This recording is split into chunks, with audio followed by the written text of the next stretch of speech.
Bianca, thank you so much for joining the Where the Climate Things Are podcast. Thank you for having me. I'm really, really excited to have this conversation with you today. And thank you for having me on.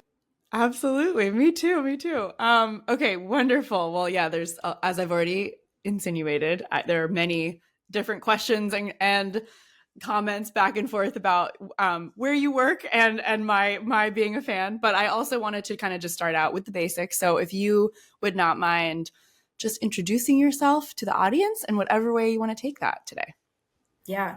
Again, thank you. I am really beyond excited to be able to talk with you today. And I'm Bianca Clarke. I work at Trust for Public Land, which is a national nonprofit that works to create parks and protect land. And we do that to create healthy, resilient communities for now and generations to come.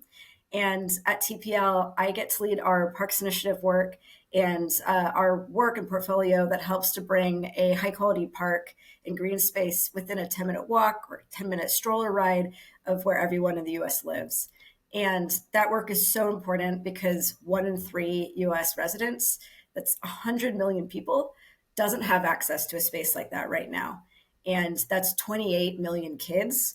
I'm also introducing myself. I'm also a mom of a toddler. Oh, And, I get to see her out in our local parks kicking leaves for the first time now that it is fall.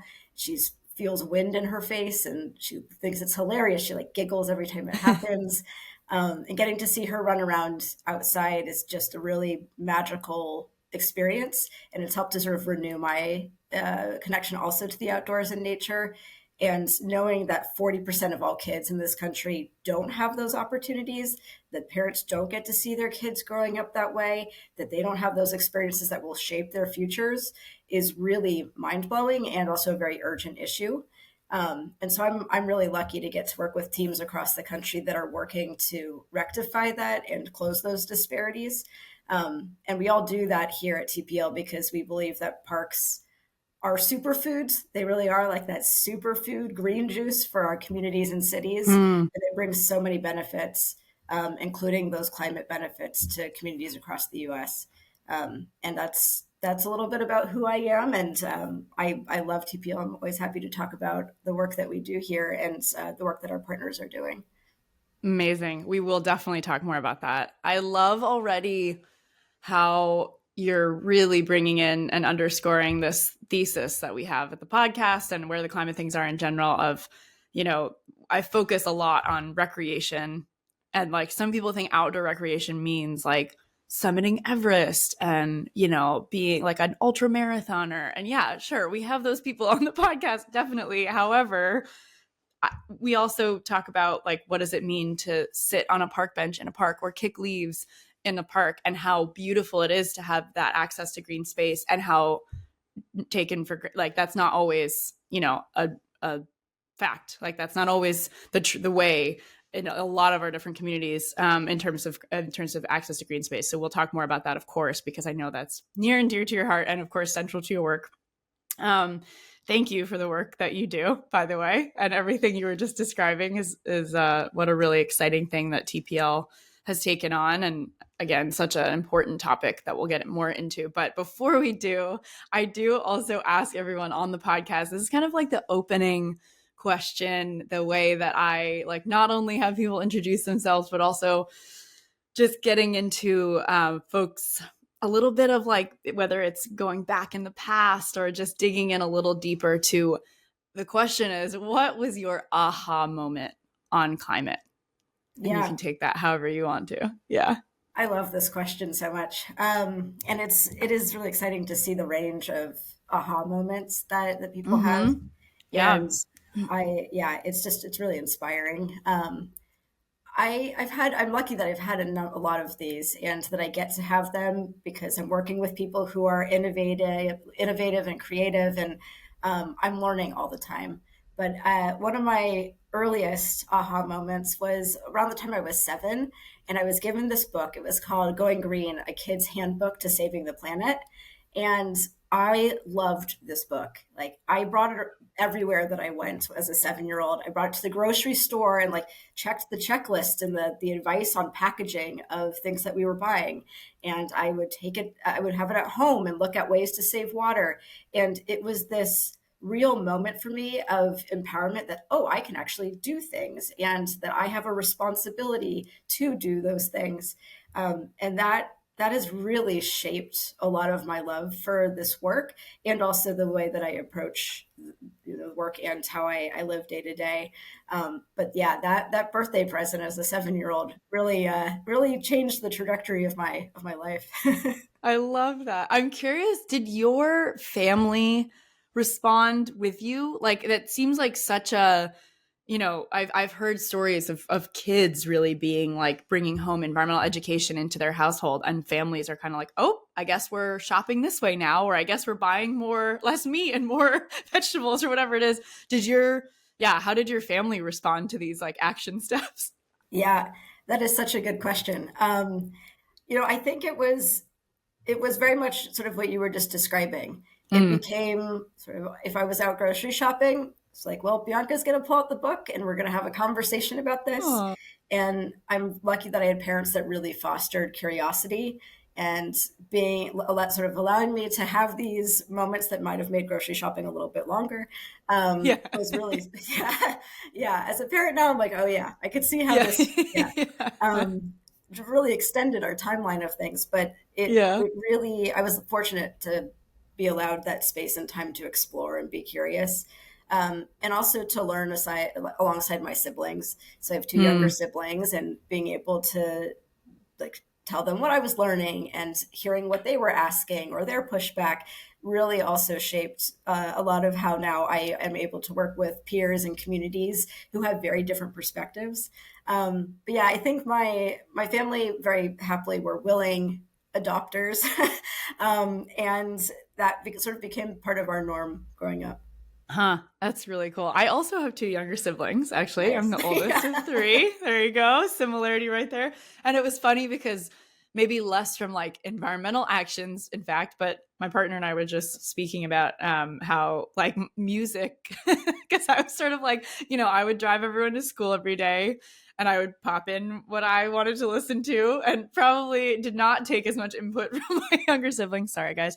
As I could have. But it is funny to this day how I feel like we have this shared love of certain songs we used to listen to or albums, that kind of thing. And it's funny how you're like, yes, I was the oldest, and I did dictate what we would listen to while you were driving. But it is, yeah, it's like it is interesting to think about the actions. I wonder if my siblings would have, been like psyched on it, or if they would have been like, okay, come on, we need to just leave the grocery store kind of thing. I don't know. I don't know. No way to tell. But on that note, I am curious. You just answered part of this, so I'm excited to kind of dive in further. But what for you, just up in your upbringing, were there in past like the behavior changes at home in that great book that you had? Like, talk a little bit more, if you would, about your early experiences with nature, if any. And sometimes I ask something around that question, and people are like, I actually didn't really have time in nature, and then we talk kind of about that a little bit. But I was just curious, like, you work so much on giving folks access to green spaces again in your daily life right now, and seeing your toddler being in these spaces for the first time. What was that like for you growing up? Yeah, I think a lot about this. And one of the things that I have come to realize that was pretty special, I think, about where I grew up was the variety of natural spaces and Hmm. opportunities to engage. I actually didn't grow up with a nearby park. I remember even as a high school student, my best friend who lived around the corner, we would go and we would hang out at like the street corner. We'd just like sit outside on the street because there wasn't other Yeah, space for us to go to. sure. That shaped my experience just as much as the natural areas we Hmm. did have access to.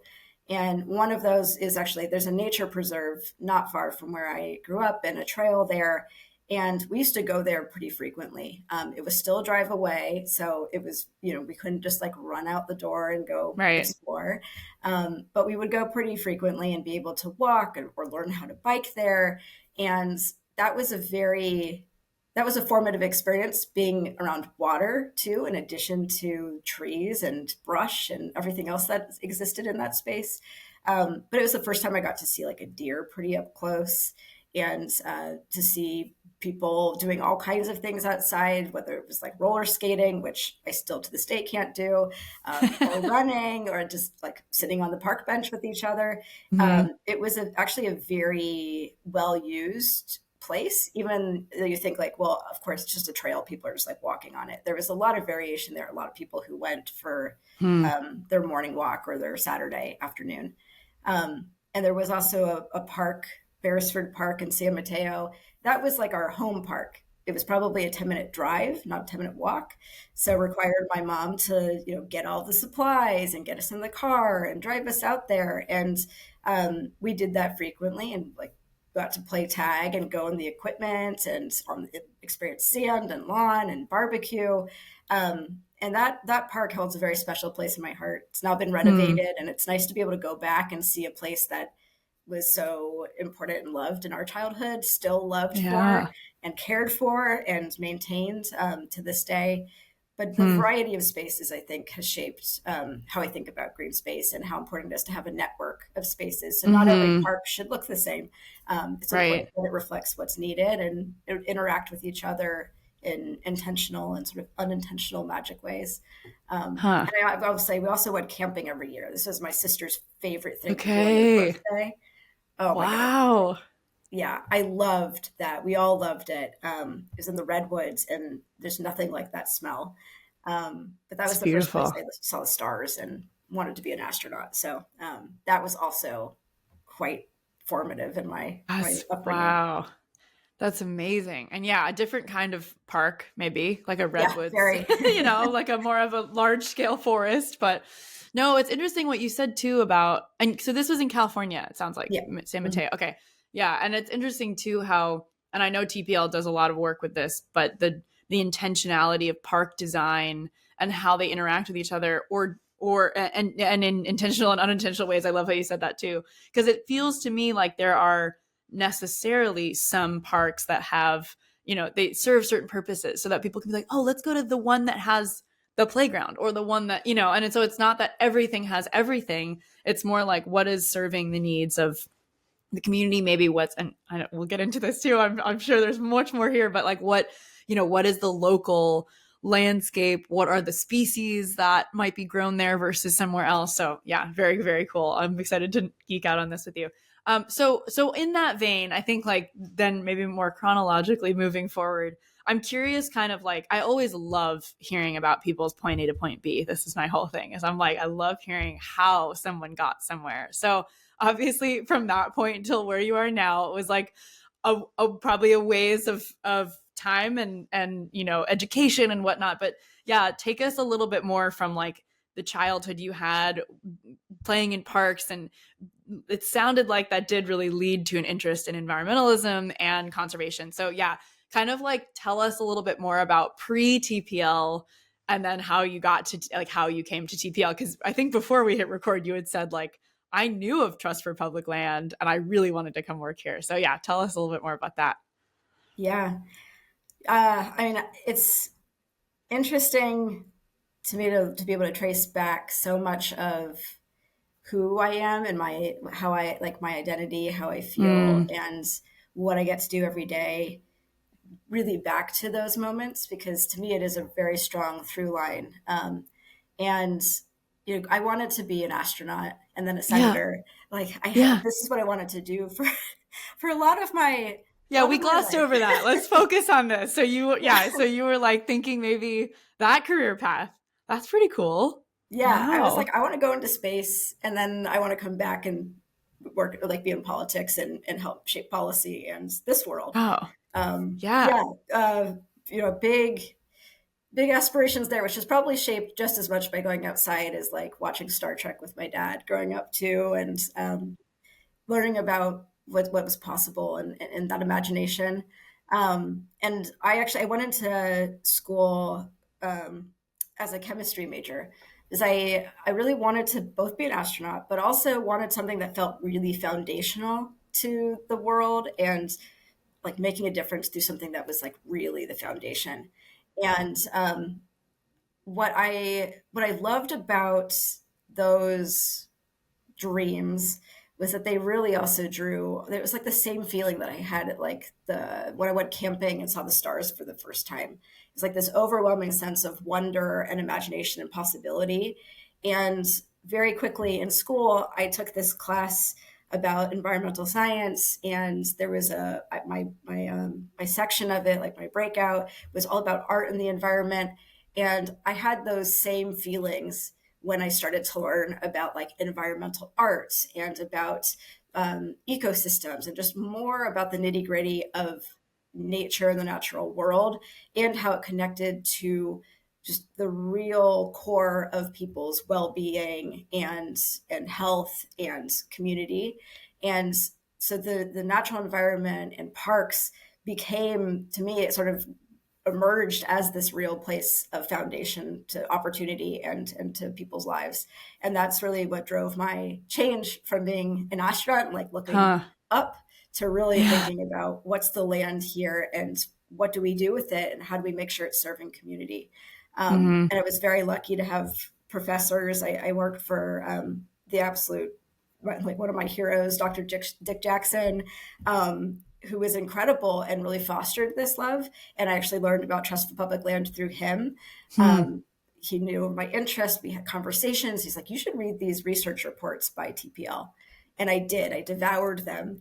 And I was like, this is incredible. I want more. Like I wanted to learn more about TPL. And I was very fortunate to be able to intern with the organization in Los Angeles and then work in San Francisco. And then I've grown with them for my career. And it's been special to be at a place that I fell in love with first and then have been able to dedicate so much of my time and energy and curiosity to.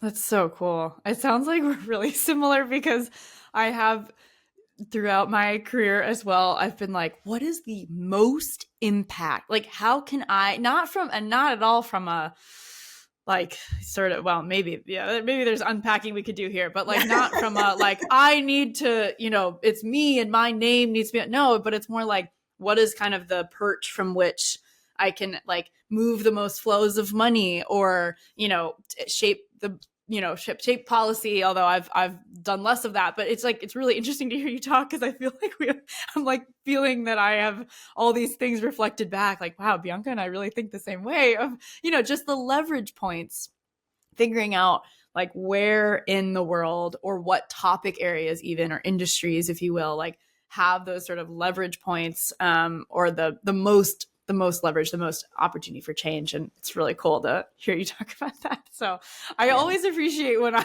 have a guest where I'm like, wow, everything you're saying is in my brain also. That's crazy. Yeah. I feel like we could talk for hours. I mean, I don't want this to stop. We should just, after the recording, we're just going to keep going. Great. I'd be so down I would be down for that too. We'll stop the recording for other people and then we'll be like, okay, let's just keep going. I love it. Well, I mean, I think this is probably the right time in the podcast episode to do a sort of, what is TPL? You did a great intro to this actually as well, but tell us a little bit more about Trust for Public Land. First, let's start there because I think there's just so much happening, and then we can kind of from there get into the program that you're working on specifically, but TPL, and I can, I'll share afterwards like how I came into touch with TPL, but please tell us a little bit more about your organization, if you would. Yeah, happy to. And I cannot wait to hear about these connections. I'm like, really, I feel like I'm overhyping this. It's not going to be that exciting, but anyways, definitely excited to learn more about for people that don't know, because, it's something that I feel like Trust for Public Land is such an entity in the conservation space, but again, this is a podcast for folks that want to learn more about that space. So tell us more about it. Yeah. So TPL, Trust for Public Land, we are a national nonprofit. So we do work across the US, and our mission is to create parks, protect land, but we do it with a real focus on people and communities. So we are thinking about land for people, and that connection between how we use our land and how we think about making decisions, that's all centered around community. And we work in this space with some core outcomes around making sure that everybody has equitable access to the outdoors and its benefits. We think about health, we think about climate, we think about connection to culture and history.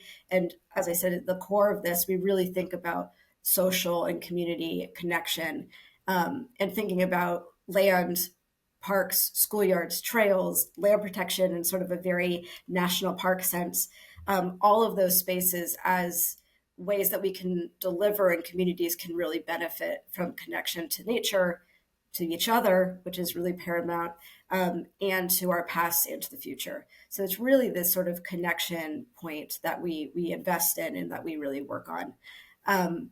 We have over time created 5,500 park spaces, protected a ton of land, acres and acres, and brought really close to home access to 10 million people in the US. Mm. And we build parks, but we also learn from those projects and bring people together to create lessons learned and make sure that we see the right policies, funding, and guidance and training and things like that, so that everybody, every community, advocates, people who are working in cities, that everybody has the tools they need to do this work too. So And cool. one of the, I know we'll get into this, but the program that I work on too is really about leveraging those learnings, partnerships to make sure that we actually can fill that outdoor access gap for 100 million people and more. Yeah. It's 100 people that just don't have access, but the Right. places that do exist, we need to maintain them, steward them. A lot of them need renovation and things like this. So there is an ongoing cycle Hmm. and investment needed Yeah. in our outdoor networks. No, it's amazing work. And yeah, I mean, just briefly, I'll say. So I I learned about TPL from so I'm from Maine originally, and I was in Maine in the pandemic. And family of mine, I have a lot of family, I have a huge family in Maine. And there was a few family members that were sort of like, oh, you need to meet Betsy and Phil from Trust for Public Land up in Maine. Betsy, I believe, is still there. Phil, I Yeah. think, has moved on. And I was just like, we we had the best day trip. We went out to Peaks Island together, which is like for those that have been to Maine, it's a ferry ride. It's a beautiful, beautiful space. And it was like, I just got to hang out with these two wonderful TPL folks. And I was like, this is cool. These are the coolest people ever. And then Yeah. Pat, who I believe is like very high up in the fundraising world through another connection. And then I came into touch with sort of the marketing team.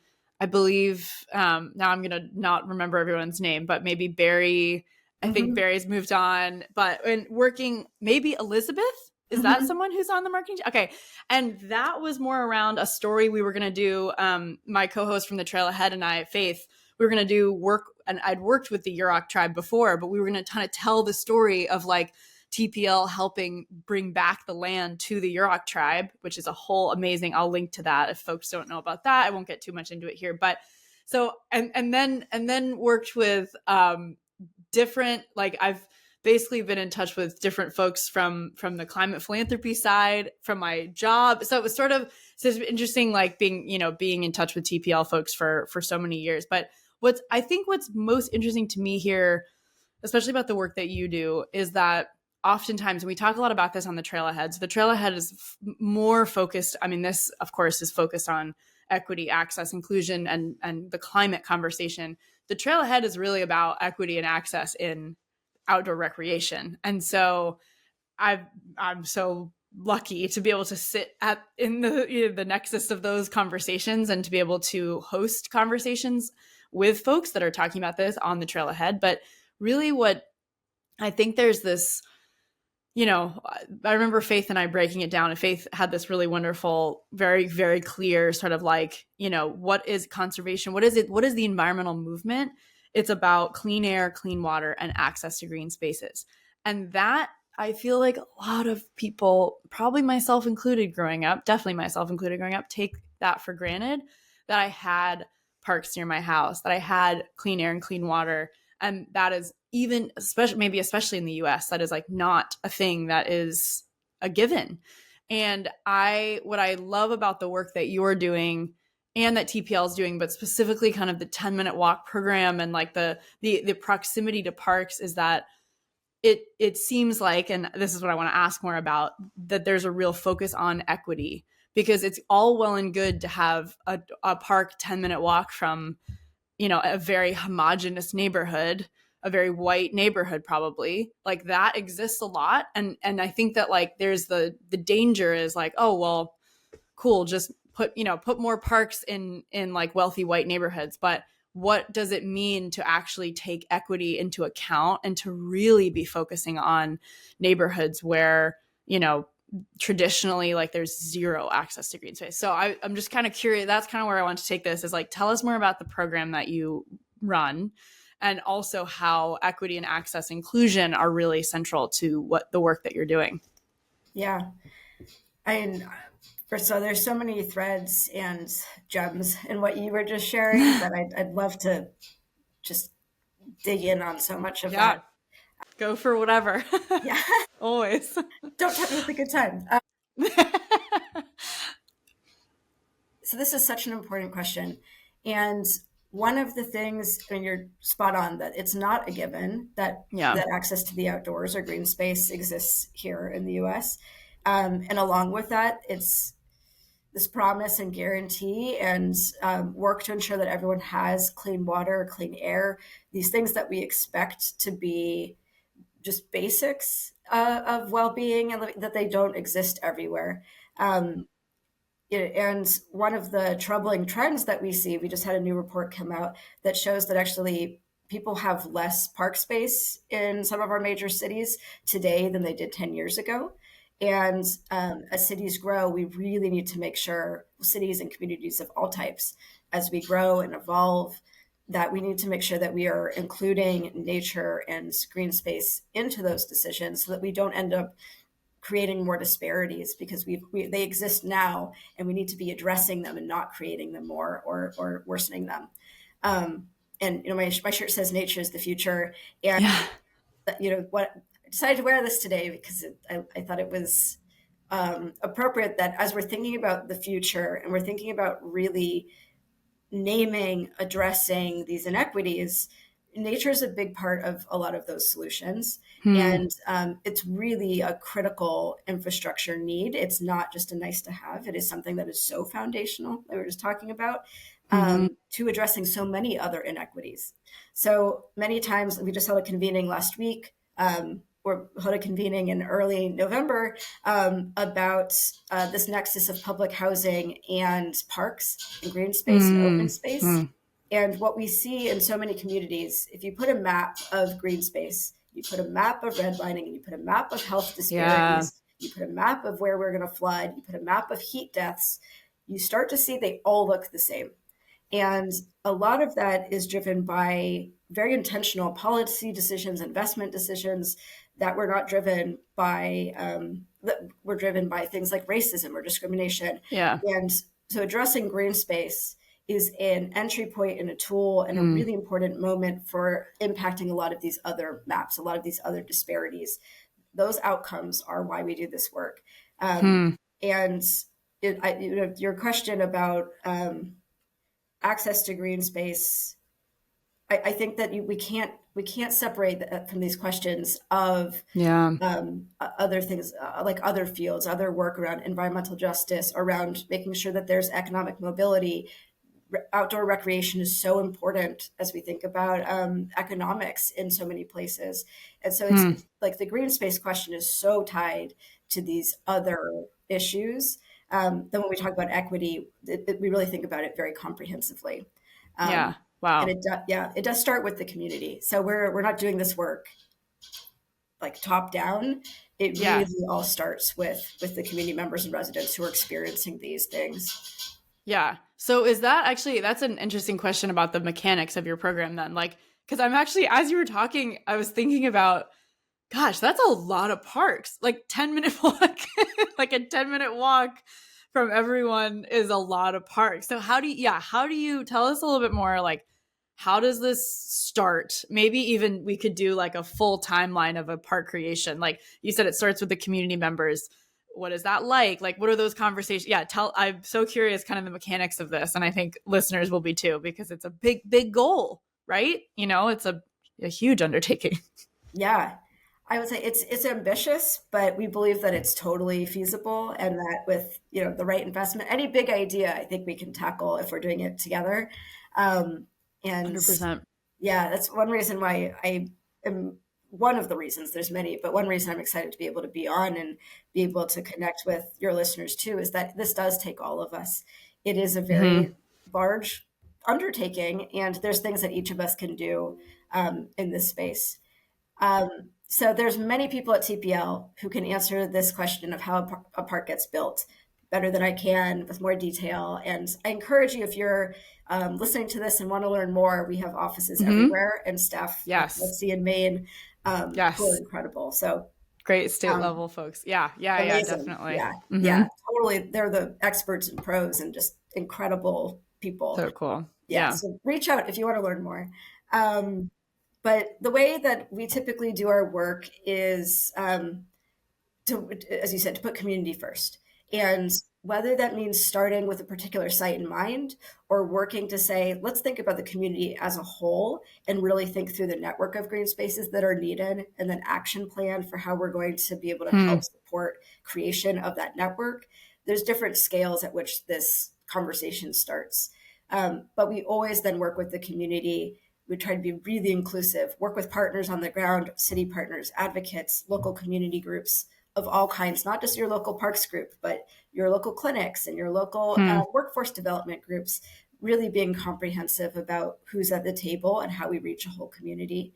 And then do a pretty extensive engagement process around what's the vision for your neighborhood? What do you want to see in this park? Let the kids design the artwork that's going to go Yeah. in space. Cool. To see something come to life like that, to see like that kind of agency in real terms, I think is, Mm-hmm. I mean, it almost gives me chills. Yeah. And it's a really powerful thing. And then we work with local communities, cities, state partners, the federal government, private donors to make sure that we are assembling funding to make this park a reality. So we don't ever want to just Hmm. plan and then walk away. We really want to make sure Yeah. spaces actually become real. And then construct. And then, really important, there's this phrase that I've heard a number of people say in really beautiful ways, but really the work starts, the project starts when the park opens and when people Hmm. really get to use it, program it, activate it, love it, steward it, maintain it, all of those things that really give Hmm. life to space. And we Yeah. work throughout that Wow. and then learn from it and make sure other communities can see these models and bring them to other places. And that happens through a lot of the work of the 10-minute walk team and our technical assistance programs. And that kind of systems wide thinking and thinking about scale. Yeah. I would talk more about that, but that is a big part of also how we're hoping to fill this gap because it is a lot of parks and a lot of investment needed. Yeah, absolutely. Well, we can talk about that scale. I mean, again, I could talk about this topic forever, as you can tell, and I love talking to you. So let's do it. But yeah, I mean, I think it's interesting because in the years that I've worked in climate philanthropy, there's sort of this like growing. Well, I was always very vocal about adaptation, and we need to fund adaptation. It's like I still think that, and resilience and everything. But there is and it's interesting. There's a focus on mitigation Mm-hmm. and drawdown, which is obviously so important. And those are very technical words. So I'll just say like carbon, like for folks that are listening, there's like the carbon that is drawn down and sequestered into trees and nature that can be quantified. So a lot of times like investors or project funders will look for that. And I remember kind of this urban forestry thing, which I'm putting in quotes for those that cannot see, which is basically these like sort of construction of green spaces and parks is not necessarily considered to be like a massive carbon drawdown mechanism, but it is, I think, one of the key adaptation and resilience mechanisms. And so something I actually, it's funny because like there's the heat island effect. So this works to combat like heat. If you think of like a blacktop or a really hot part of a city with buildings and everything,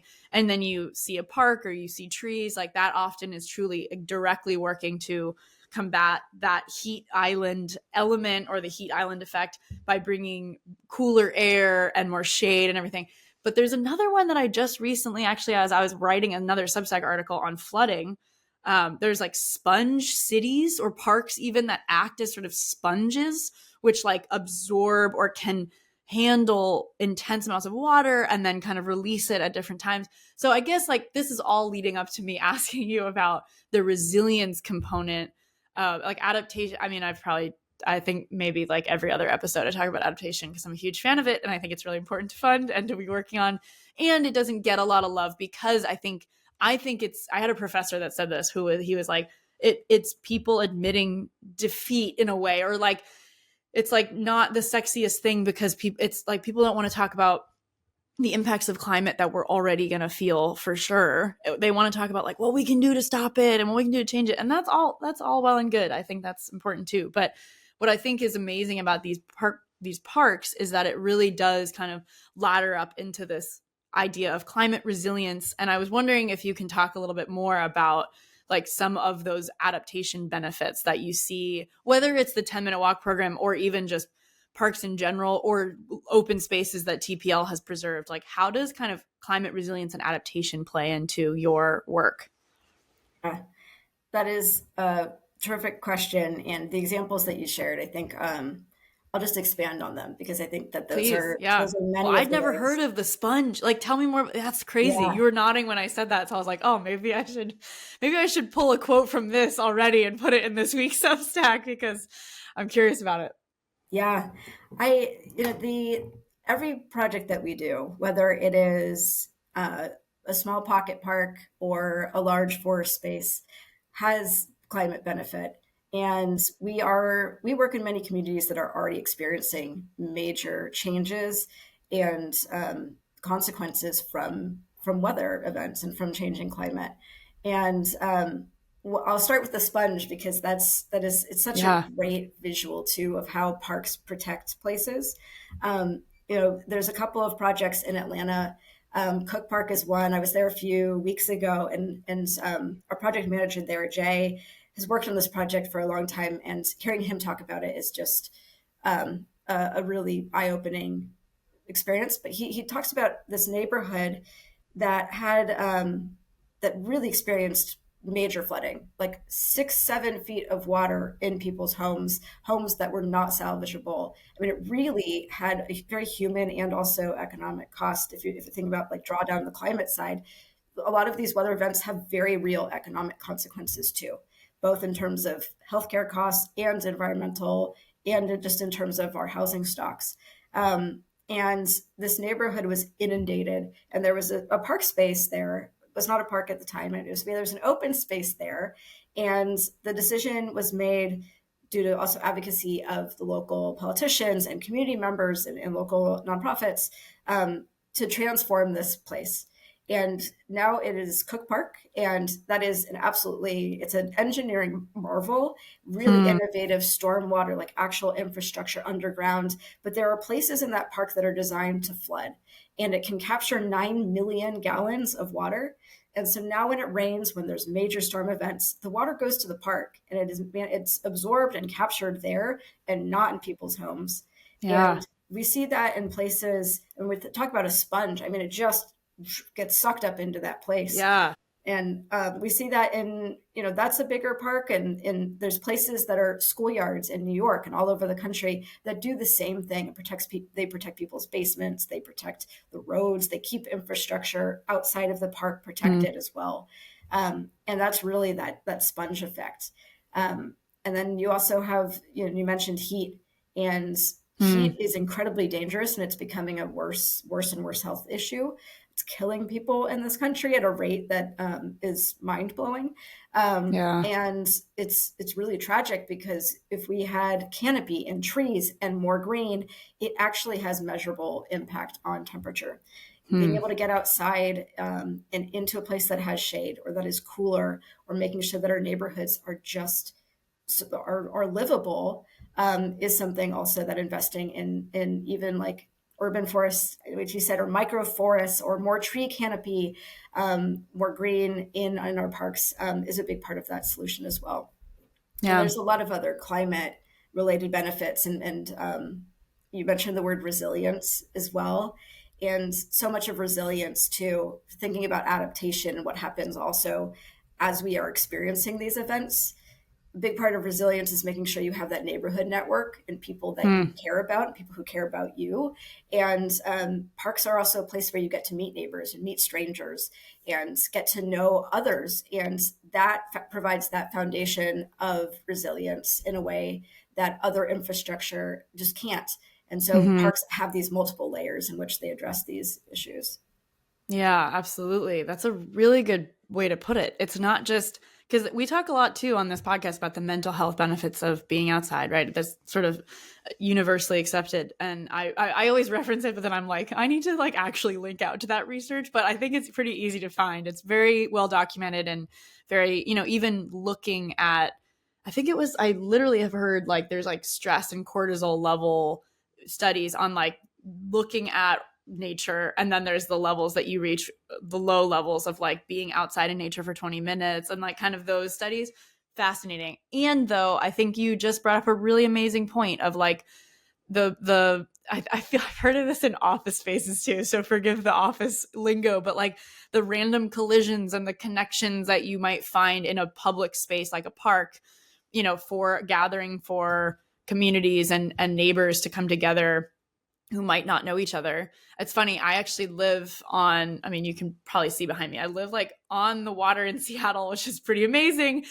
And yet we all live sort of in this like waterfront line, but then we don't really have like it's sort of just like a road right outside. They don't really have like a convening space. And so embarrassingly, I mean, we're renters here, but like I would love to know more of my neighbors and get to know more people. But if the park is like all the way down that way, where a lot of people go, and it's beautiful and it's a beach and there's a lot happening there, but it does feel a lot more like more people from around the city come there again, which is wonderful, but it doesn't feel like it's that kind of neighborhood feel. So anyways, I think I just really appreciate what you said about it not only being community led, but also benefiting community and relational connections other than mental health as well. There's sort of this, like, I'm sure there's, well, I don't know if I was also going to ask the difference between like, I feel like there's like dog parks specifically. And I know that's like a whole topic versus, or like sections of parks that are dedicated for dogs and the kind of thing. But I just feel like I've heard so many people in my life be like, oh yeah, I met so-and-so at the dog park, or, because there's that like connection point over having a dog and maybe they're playing together and then the parent, the dog parents meet, that kind of thing. But same with kids, right? I think this whole, like, this all kind of comes under this theme of recreation, where again, it's certainly not about running a race the fastest or being, but surfing in a competition or whatever, like I just started to think of all the different outdoor recreation kind of references. But I think the day-to-day, like I have people all the time come on here and say, oh, I'm not outdoorsy. And I'm like, I think that's wrong. Do you like to spend time in nature? Cool. Then you're outdoorsy. That's what that means to me. So I just appreciate how TPL builds that infrastructure for people, who want to just be outside in a safe space. Yeah. Yeah. It's really important. I love the way you just described that. And to your point, there's outdoorsy, like this is one of those issues that unifies people. Yeah. Doesn't matter where you live, doesn't matter your political persuasion, doesn't matter your age. Sort of universally, we found that people Definitely love these places and Mm-hmm. hear about them. And whether you're helping to design a park, like go to a community meeting to help design it, or you're outside enjoying it, like there are ways that both of those processes and both those opportunities help us build together. And I think Mm-hmm. that there are these really incredible unifying spaces. And I love the example that you just shared about, like, there's the park down the road, but like you want to meet your neighbors. So like put the Yeah. park benches and the little spaces near your where you live, as they do enable and facilitate these chance meetings. Right. And I think it's a wonderful thing. I just read an article about it too, about the benefits. So yeah, Yeah. it's pretty well But documented. it's interesting too though, because as you're saying that, I'm like, there's like a little park that I actually walk to if I kind of take a break and do a walk and come back. And it's definitely less than 10 minutes. And it has 2 park benches and it looks out over the Olympic mountain range, which is in a beautiful, beautiful range Yeah. here in the Seattle area. But funny, where we are, we don't see it. And so it's sort of one of those like, oh, it gets me out of the house. It gets me going to see if the Olympics are, on a cloudy day, maybe like this, it wouldn't necessarily be visible, but you never know. But there are 2 park benches. And it's funny because I do see a lot of people congregate there. I don't necessarily like meet people that way because there's like a literal just sort of slice of land, but the way that they've put benches there is really nice to be able to have people be able to sit and enjoy and not just sort of like what I do, kind of go stand, look out and come back. And so I do, it even goes into design or urban design, but maybe more like design thinking and space, like sort of human-centered design of like, how does someone interact with a space? How do they interact with each other? Does the space like sort of almost encourage that interaction versus if it's like the benches are all on different sides of the park, that kind of thing. So I think that's fascinating. And the other thing I wanted to ask you, so Trust for Public Land, of course, has public lands in the title. Mm-hmm. And I think that like even myself, I feel like I always get caught up in the public lands are these big swaths of, forests or massive tracts of land. And I think of it as that, but I think that what TPL, well, and I could be wrong, so help me reframe here if I'm off. But talk to me more about public land. Like the topic of public lands, I think is one that is very interesting to listeners, and that's because there is a lot of the like sort of outdoor recreation, maybe go to these places to recreate, but public lands can also be, I think, these parks, these spaces we've been talking about.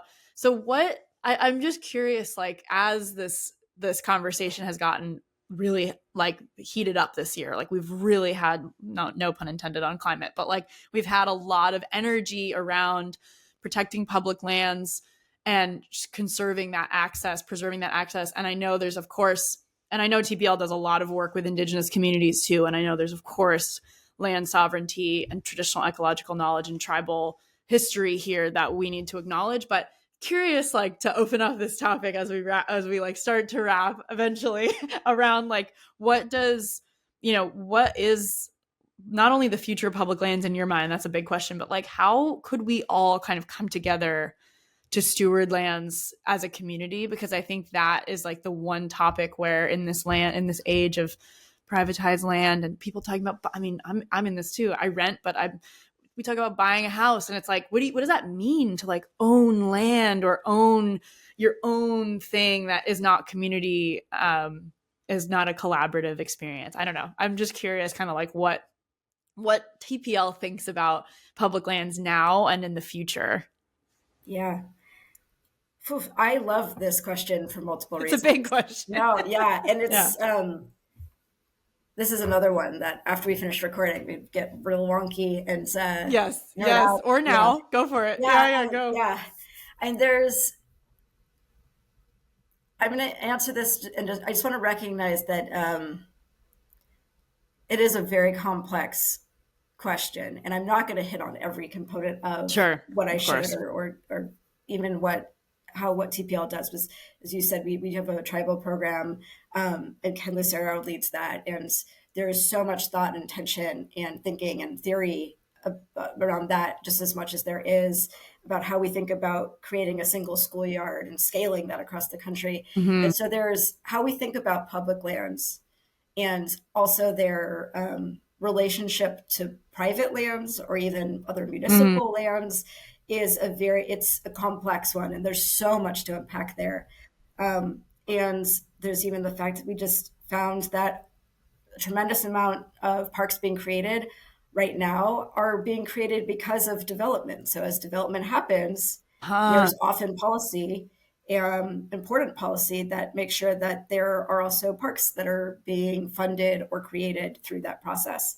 But what is created, the quality of those spaces, how they're designed with community, how they're open, how they're maintained, all of those things really make up this question of, are they actually operating as public lands and to what degree? And so there's a lot in that relationship. Public lands are incredibly important to TPL, and we have been really invested in making sure that public lands stay in public hands and remain protected, and that we are growing that, because we know that our public lands also, their physical visual representations of our history and what we care about and our value and how we care about each other. And so they do need to exist, and we need to continue to make sure that they do for future generations. And one of the things you said this so beautifully, and I wish I could just repeat it back to the places in our neighborhoods are public lands. They are Yeah. just as much as the large landscapes. They are Hmm. often the closest and most frequently used entry points to our public space and our public lands. And making sure that everyone has that opportunity is important. People and everyone should have the opportunity to visit these large landscapes too, because they do bring different things. They have different viewscapes, view sheds, and just being able to see the variety in this country. So there is tremendous variety. It's incredible in our national parks is important. And there are programs that, for example, every fourth grader can go visit parks for free with their Yeah. families. I think that Right. kind of experience is important. But so too is having that space where you can get outside on a day-to-day basis. And if you don't have those opportunities to do that and experience it, you're much less likely to to feel comfortable or feel welcome or feel included in going outside of your neighborhood to visit others. Hmm. So it really does start close to home. That's where we build up the care for the environment. That's Hmm. where we really get this sort of environmental education and care for nature. I think that's where it gets sparked, and Hmm. it's where it grows and gets nurtured. So those spaces as public lands, we absolutely believe that it's part of that conversation, and a really vital space to be caring about as well. And I mean, what you just said it perfectly. Like, what an important time in life to cultivate and nurture that care for public spaces. Or for the outdoors and nature. That's another study that I always reference that I like, don't know, I don't have full access to or need to go find it, is this idea that, I mean, it might sound obvious given our conversation now, but just like the amount of care and the amount of ability to even see yourself in the environmental movement and the conservation movement Yes. is exponentially higher when you've had, at a young age, but definitely in life in general, when you've had access to green space. Like, there's, whether that's, I think that there's also studies around like whether that's day-to-day access, kind of the 10-minute walk vibe, or if that's, just visit a fourth grader visiting a national park for the first time. Like, that's the kind of things that it sparks, as you just said, exactly what you just said. So I think the access piece is so important to me. And I think it just is it's such an interesting topic, and one that, again, is very central to our conversation on the trail ahead, and is also very central here on Where the Climate Things Are, where we talk more about the outdoor recreation and climate intersection. But again, if you don't have kind of that access, then a lot of that conversation gets cut off, because it's kind of like there's not the ability for folks, just doesn't give everyone the kind of the same opportunities to be in those spaces. And I think like it's such a like, climate aside, and the climate benefits and the adaptation and resilience and everything, but the benefits from being able to access parks and green spaces is unbelievable. So I know TPL, yeah, I just am, as you know, such a fan. And I think what you all are doing, and you mentioned like really briefly, but there's also, I'll try to link out to all this work, but the schoolyards work, especially in tribal land, or tribal and reservations, and schoolyards and reservations. And I know TPL is doing a lot with that. I was surprised to learn about how much schools are also community spaces for parent. I mean, this is, as I'm not a parent, so everyone who's listening is like, yeah, duh. But it's like there's actual, whether it's being able to come and use the Wi-Fi in really rural areas, or congregate there as, when you're dropping your kids off, like both on reservations and not. I think there's like a really interesting community element to schoolyards that TPL is tapping into as well. So we'll link out to that programming. And I also want to say, I'm sorry that I keep being like, what's TPL's stance on this? Like, I also want to hear Wow, that's your great. stance on this, but I know that it's sort of one and the same, it seems. So that's good. As you were answering the last one, I was like, man, I'm really kind of asking Bianca to be like a TPL spokesperson right now. And it's more like, I want to interview you as well. And on that note, I did want to say, so I think I'm sadly, not that I want to, but I'm going to start to wrap us, and we can obviously continue to chat after too. But I do ask everybody on this podcast the same ending question. And this one kind of does get at like more you versus TPL. Not that there's a versus necessarily, but what is I ask everyone, what is your favorite climate solution? And I do put the caveat of that is not your own, because we've, just spent 50 minutes talking about parks and green space and all of the wonderful benefits there. But I love to ask people this because it's fun to like shift gears a little bit and see what other kinds of climate solutions, if there are any that are really exciting you, can be super out of left field, or it can also be something adjacent to the work that you do. But what is a climate solution that's exciting you that's not your own? Yeah, and I'll send you a link to this too. Okay. Because it's helpful to share. Yeah.